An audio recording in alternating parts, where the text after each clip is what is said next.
Hi, I'm Molly Patch and I'm a cyclist and I have alopecia. And I'm one of the only current British athletes with a visible difference. My alopecia journey has been a long one. It's been a part of my life now for nearly over half my life. First experience I had with alopecia, I was about 4. And it came up as like a very tiny patch at the back of my head. Then it all grew, no problems, and it wasn't until I was about 14, I think I'd been in the sea, and my mum had noticed another little patch that had kind of appeared on my head. And from then, I then started some quite intense treatments. The patches grew, and I had a few more on my head, and I was lucky enough, I had I feel like I can be arrogant about it, but I had the most incredible long blonde hair. Like, I wish I just shaved it all off and used it to make like my own sort of hair now, because it was great. But yeah, no, I went through quite intense treatments. I had enough hair to cover it and hide all the patches, and that wasn't a problem, but I was going for weekly injections in my head, which was hard. Very, very hard. And I remember my dad having the quite frank conversation with me saying, like, there is a possibility that you will lose all your hair. How do you feel about that?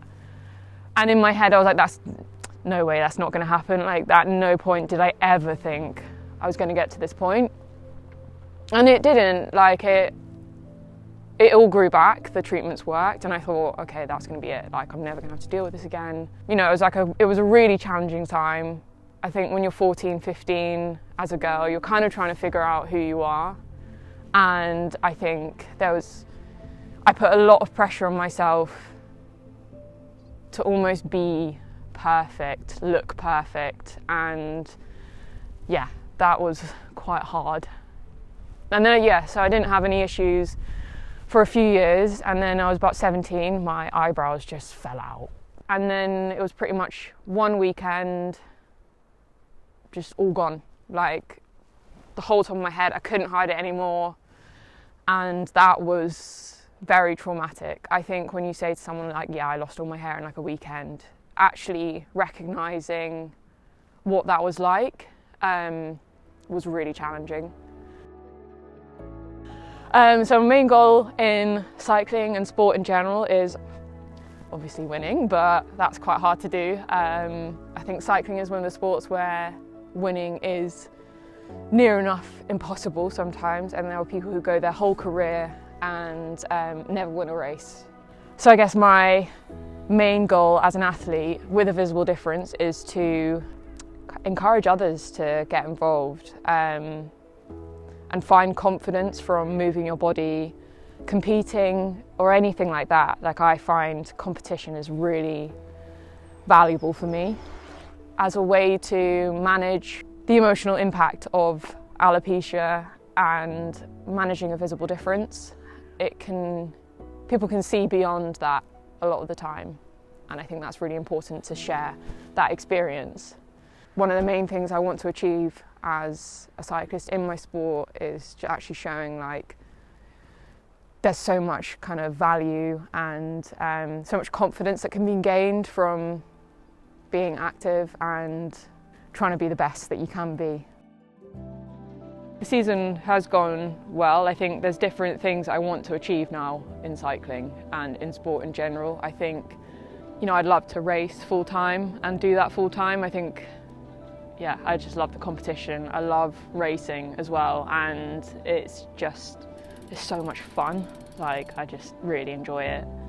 But I'm taking more of a slightly different route over the next year, the next season. I'm going to have a bit more of an off-road, gravel-centric race calendar, and I guess I want to kind of showcase actually doing sport. Like, it's given me a lot of confidence with my hair loss, and I want to share that with other people so they can kind of do the same thing. One of my goals for the year, alongside racing, is to build a community and a space for other individuals with a visible difference to get involved in sport, find confidence from moving their body, and that's how I came across Changing Faces.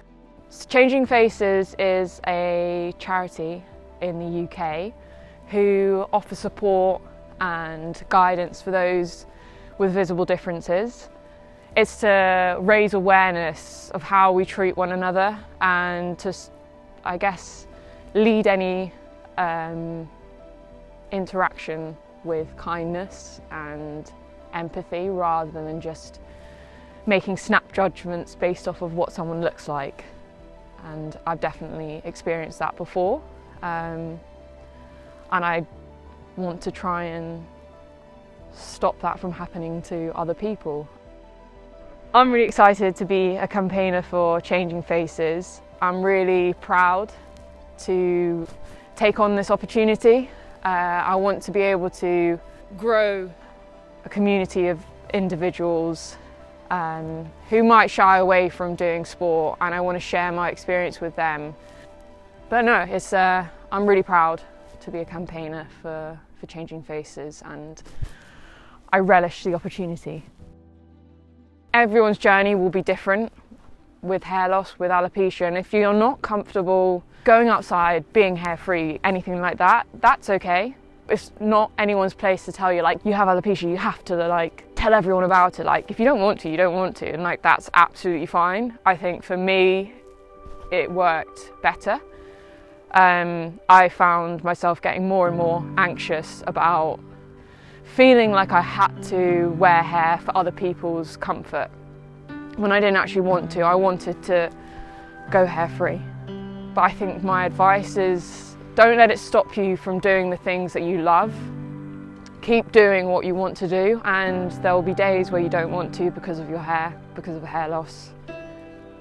Because I know from experience, like I did stop doing things that I love doing because of my alopecia. I let it kind of take away part of my life, and not in a positive way. Like it was all consuming, it was everything.